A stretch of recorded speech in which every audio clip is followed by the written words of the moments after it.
నిన్న ఇవి ఉన్నాయి, నేడేమైనాయి, ఎక్కడికి పోయాయి? నాతో కలిసి ఆడుకున్న మిత్రులు, నా కష్ట సుఖాలలో పాల్గొన్న సఖులు, నాకు సుఖాన్ని వినోదాన్ని చేకూర్చిన వాళ్ళు, వారు పోయారు. ఎక్కడికి? పసితనంలో నన్ను సంరక్షించిన వారు, నాకు అన్ని విధాలా తోడ్పడాలనే కోరిక తప్ప మరో చింతన లేనివారు, వారు పోయారు. ప్రతి వ్యక్తి ప్రతీదీ అస్తమించింది, అస్తమిస్తూనే ఉంది, ఇక ముందు కూడా పోతుంది. వారు పోయినది ఎక్కడికి? సమాధానం కోసం ఈ ప్రశ్న ఆది మానవుడి మనస్సును కలవరపెట్టింది. ఎందుకని? తన కళ్ళ ఎదుటే సర్వం శిథిలమై మట్టిలో కలిసిపోవడం అతడు చూడలేదా? అయితే వారెక్కడికి పోయారనే ప్రశ్నతో తల బద్దలు చేసుకోవాల్సిన అవసరం ఏం కలిగింది?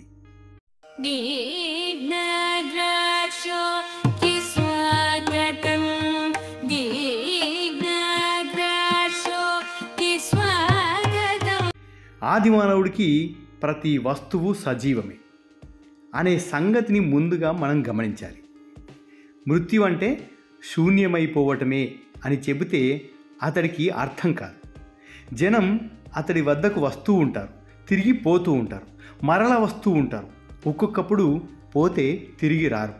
కాబట్టే ప్రపంచంలోని అతి ప్రాచీన భాషలో మృత్యువు ఒక విధమైన నిర్గమనంగా వ్యక్తం చేయబడింది. ఇదే మతానికి ప్రారంభం. ఆదిమానవుడు తనకు కలిగిన సందేహాన్ని తీర్చుకోవడానికి సర్వత్రా అన్వేషించాడు. అంతా పోతున్నది ఎక్కడికనే అతడి సందేహం. ప్రభాత సూర్యుడు తన వైభవాన్ని ప్రకటిస్తూ నిద్రాణమైన ప్రపంచానికి వెచ్చదనం, వెలుగు, సంతోషాన్ని ఇస్తున్నాడు. నెమ్మదిగా అతడు ప్రయాణం చేస్తాడు. కానీ పాపం అతడు చివరకు అట్టడుగున పడి అదృశ్యమవుతాడు. మరునాడు ప్రత్యక్షమవుతాడు. వైభవోపేతంగా, మనోజ్ఞంగా ప్రత్యక్షమవుతాడు. పద్మాన్ని చూడండి. నాగరికతకు జన్మస్థలాలైన నైల్, సింధు, టైగ్రస్ నదీ తీరాలలో పూసే అద్భుతమైన పువ్వు ప్రభాత సూర్యకిరణాలు సోకగానే వికసిస్తుంది. సూర్యాస్తమయంలో ముకుళించుకుంటుంది. కాబట్టి పుడుతూ అస్తమిస్తూ తిరిగి ఉత్తేజకరమైన నవజీవనంతో ఉద్భవించేవి కొన్ని ఉన్నాయి. ఆదిమానవుడి ప్రశ్నకు ఇది మొదటి సమాధానం. కాబట్టే అతి ప్రాచీన మతాలలో సూర్యుడు, పద్మం ప్రధాన సంకేతాలైనాయి. అన్ని ప్రాంతాలలో లోతైన గోతులున్నాయి. అవి గాఢాంధకారమైన, బంధురమైన భయాన్ని కలిగిస్తున్నాయి. కింద కూడా సమస్తం గాఢాంధకార భరితమై భీకరంగా ఉంటుంది. నీళ్ళల్లో మనం కళ్ళు తెరిచి చూడలేం కదా. వెలుగున్నది ఊర్ధ్వ దిశలోనే. అక్కడ సమస్తం తేజోమయం. రాత్రులలో కూడా సుందరమైన నక్షత్రాలు మనకు ఆతిథ్యం ఇస్తున్నట్లు కాంతి కిరణాలను సారిస్తుంటాయి. అయితే నాకు ప్రేమ పాత్రులైన వాళ్ళు ఎక్కడికి పోతున్నారు? అంధకార బంధురమైన అధోలోకాలకు కాదు, నిరంతరం తేజోమయమైన ఊర్ధ్వలోకాలకే పోయి ఉంటారనటం నిస్సంశయం. ఈ భావాన్ని వ్యక్తం చేయడానికి మరొక సంకేతం కావలసి వచ్చింది. దీనికి అగ్నిహోత్రం తగినది. జ్వలించే శిఖల అగ్నిహోత్రం మనలను ఆశ్చర్యచకితులను చేస్తుంది.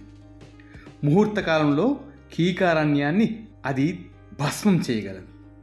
అది మనకు అన్నం వండి పెడుతుంది, వెచ్చదనాన్ని ఇస్తుంది, అడవి మృగాలను తరిమివేస్తుంది. అగ్ని మనకు ప్రాణాన్ని ఇస్తుంది, ప్రాణాన్ని రక్షిస్తుంది. అగ్ని శిఖలు ఊర్ధ్వముఖంగా వ్యాపిస్తాయే గాని అధోముఖంగా వ్యాపించవు.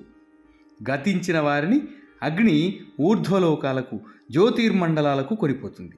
మనకు తేజోమండలాలకు పోయిన వారికి సంబంధం కలిగిస్తుంది. ఓ అగ్ని, నువ్వు తేజోమయ పురుషుల వద్దకు వెళ్ళే మా దూతవు అని ప్రాచీనతనమైన మానవస్తవం ప్రారంభమవుతూ ఉంటుంది. అందువల్ల జ్యోతిర్మయ పురుషులకు ఏవేవి ఇష్టమైనవని భావిస్తారో అలాంటి ఆహార పానీయాలు మొదలైన వాటిని అగ్నిలో పడవేస్తారు. యజ్ఞభావానికి ఇది ప్రారంభ దశ. ఇప్పటికీ మొదటి ప్రశ్నకు జవాబు దొరికింది. ఆదిమానవుల అవసరాలు తీరే వరకైనా సమస్య పరిష్కారమైంది. తర్వాత ఈ సమస్తం దేని నుంచి వచ్చింది అని మరో ప్రశ్న తోచింది. ఇది ముందే ఎందుకు వచ్చి ఉండకూడదు? ఆకస్మికంగా కలిగిన మార్పే మనకెక్కువగా జ్ఞాపకం ఉంటుంది. కాబట్టి సుఖం, సంతోషం, కలయిక, భోగం మన మనస్సు మీద బలమైన ముద్రలు అస్సలు వేయవు. కష్టం, దుఃఖం, వియోగం మనస్సులో గాఢంగా నాటుకుంటాయి. ఆనందం, సుఖానుభవం, సంతోషం, భోగం మన స్వభావ లక్షణాలు. అందుచేత మన సహజ స్థితి కన్నా దానికి తీవ్రంగా భంగం వాటిల్లినప్పుడు కలిగే బాధ మనస్సు మీద బలమైన ముద్ర వేస్తుంది. కాబట్టి మన సహజ స్థితికి ఎక్కువ విఘాతాన్ని కలిగించే మృత్యు సమస్యను ప్రప్రథమంగా పరిష్కరించడం అవసరమైంది. ప్రగతితో పాటు వారెక్కడి నుంచి వస్తున్నారనే రెండో ప్రశ్న స్ఫురించింది. జీవంతో ఉన్న వాటికంతా చలనం ఉంటుంది. మనం కదులుతాం. మన సంకల్పం మన అవయవాలను కదిలిస్తుంది. మన అవయవాలు మన ఇచ్ఛాధీనాలై ఆకారాలను సృష్టిస్తున్నాయి. కాబట్టి చలనం ఉన్న అన్నింటిలోనూ సంకల్పశక్తి ఉందని నేటి పసిబాలుడి మాదిరి ఆదిమానవుడు భావించాడు. గాలికి సంకల్పం ఉంది. మేఘం, ప్రకృతిలోని వస్తువులన్నింటిలోనూ ప్రత్యేకమైన ఇచ్ఛ, మనస్సు, ఆత్మ ఉన్నాయి. మనం అనేక వస్తువులను తయారు చేస్తున్నట్లే అవి ఈ వస్తువులనన్నింటినీ సృష్టిస్తున్నాయి. ఆ శక్తులే దేవతలు. ఆ దేవతలే ఈ సమస్తాన్ని సృష్టించారు. మానవ సంఘం వికాసం పొందుతూ ఉంది. వృద్ధి పొందుతున్న ఈ సంఘానికి రాజు కావలసి వచ్చాడు. అలాగే జ్యోతిర్మయులైన దేవతలకు మాత్రం ఎందుకు ఉండకూడదు? కాబట్టి దేవతలకు సర్వాధిపతి ఉన్నాడు. అతడు దేవాది దేవుడు. అతడు ఒక్కడే ఇచ్ఛామాత్రం చేత ఈ సర్వాన్ని సృష్టించాడు. ఈ జ్యోతిర్మయులను సహితం అతడే సృష్టించాడు. అతడు వివిధ గ్రహ తారలను సృష్టించినట్లే ప్రకృతిలోని వివిధ కార్యకలాపాలను నిర్వహించడానికి అతడు పలువురు అధిష్టాన దేవతలను నియమించాడు. కొందరు పుట్టువునకు, కొందరు మృత్యువునకు, వేరుకొందరు ఇతర సంఘటనలకు అధిపతులు. ఒక్క పరమ పురుషుడు తక్కిన వారందరికంటే అత్యధిక శక్తివంతుడైనందువల్లే పరమపురుషుడు అవుతాడు. అలాంటి పరమ పురుషుడు ఉన్నాడనే భావం సకల మతాలకు మూలాలైన ఆర్య, సెమిటిక్ జాతుల మతాలలో సమానంగా ఉంది. ఇందులో నుంచి ఆర్యులు మహత్తరమైన నూతన దృక్పథాన్ని అనుసరించారు. వారి దేవుడు పరమ పురుషుడే కాదు, అతడు జగత్పతి కూడా. ప్రేమతత్వానికి ఈ భావం ప్రారంభం. సెమిటిక్ జాతుల దేవుడు శక్తిమంతుడు, భయంకరుడు, చండశాసనుడు. ఈ భావాలకు ఆర్యులు పితృభావాన్ని కూడా చేర్చారు. తరువాత కలిగిన అభ్యుదయ దశలలో ఈ భేదం మరింత ప్రాబల్యం వహించింది. సెమిటిక్ మతాల అభివృద్ధి ఇక్కడే ఆగిపోయింది. సెమిటిక్ దేవుడు అతన్ని చూడడం మృత్యుదేవత వాత పడటమే. ఆర్యుల దేవుడు దర్శనీయుడు. అంతేకాదు, అతడు మన జీవిత లక్ష్యం. అతన్ని పొందడమే పరమ ప్రాప్యం. సెమిటిక్ మతస్థుడు భయకంపితుడై రాజాదిరాజైన జగత్ ప్రభువుకి లోబడి అతడి ఆజ్ఞలను పాటిస్తాడు. ఆర్యుడు తమ దేవుని జనకుడని ప్రేమిస్తాడు. తర్వాత అతడు భగవంతుని మాతృమూర్తిగా, సఖునిగా భావిస్తాడు. నన్ను ప్రేమిస్తే నా కుక్కను కూడా ప్రేమించు అనేది సామెత. ఆ విధంగా దేవుడు సృష్టించిన ప్రతి జీవిని ప్రేమించాలి. జీవులన్నీ అతడి సంతానమే. ఈ జీవితం నగరానికి దూరంగా ఉన్న ఒక సైనిక శిబిరం వంటిదని మన భక్తి విశ్వాసాలు పరీక్షించే నిమిత్తం దేవుడు మనలను ఇక్కడ ఉంచాడని సెమిటిక్ మతస్థులు అనుకుంటారు. ఈ జీవితం మనలను గమ్యానికి కొనిపోయే మార్గమని ఆర్యుల భావం.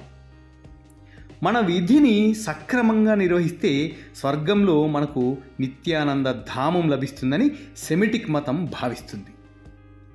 భగవంతుడే అలాంటి ఆనంద ధామమని ఆర్యుల విశ్వాసం. ఈశ్వర సేవ లక్ష్యానికి ఒక సాధనమని సెమిటిక్ మతస్థుని నమ్మకం. అది జీతం కోసం పనిచేయడం వంటిది. దానివల్ల లభించే సంతోష భోగాలే మన జీతం. ఆర్యునకు భోగం, దుఃఖం, ప్రతి అనుభవం సాధనమే. లక్ష్యం దేవుడే. సర్వ ప్రాప్తి కాంక్షించి సెమిటిక్ మతావలంబి దేవుడిని ఉపాసిస్తాడు. సర్వేశ్వరుని పొందగోరి ఆర్యుడు స్వర్గాన్నే నిరాకరిస్తాడు. ఒక్క మాటలో చెప్పాలంటే భేదమంతా ఇదే. భగవత్ సాక్షాత్కారమే ఆర్యునకు జీవిత లక్ష్యం, గమ్యం. ప్రత్యక్షంగా ప్రియుని దర్శించాలి. భగవంతుడు లేక ఆర్యునకు జీవితమే లేదు, అతడు జీవించలేడు. నీ సాన్నిధ్యం లేకపోతే రవిచంద్రులు నక్షత్రాలు తమ కాంతిని కోల్పోతాయి అని ఆర్యులంటారు. విన్నారుగా స్వామి వివేకానంద మతం ఎలా ఉద్భవించింది, మనుషులు దేవుణ్ణి ఎలా నమ్మారు, ఎలా పూజించారు, ఎలా ఊహించుకున్నారు అనే విషయాన్ని స్వామి వివేకానంద మత ప్రభావం అనే ఉపన్యాసంలో ఎంతో అద్భుతంగా వివరించారు. ఇలాంటి మరో అద్భుతమైన స్వామి వివేకానంద వారి ఉపన్యాసంతో మరో వీడియోలో మిమ్మల్ని కలుస్తాను. అంతవరకు సెలవు. ధన్యోస్మి. శుభం భూయాత్.